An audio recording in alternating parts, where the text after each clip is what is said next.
আমাদের প্রিয় নবী হযরত মুহাম্মদ সাল্লাল্লাহু আলাইহি ওয়াসাল্লামের একটা বাণী আপনাদেরকে আজকে শোনাবো।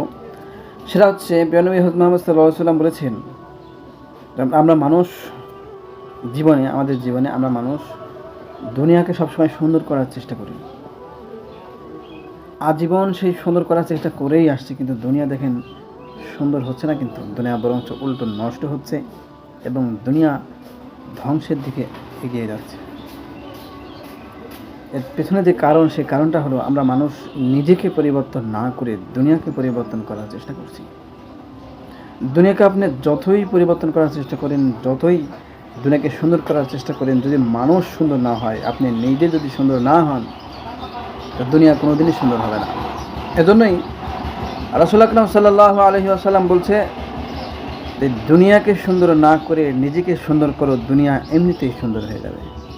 আজকে পর্যন্ত এই, সকালে ভালো থাকবেন। আসসালামু আলাইকুম ওয়া রাহমাতুল্লাহ।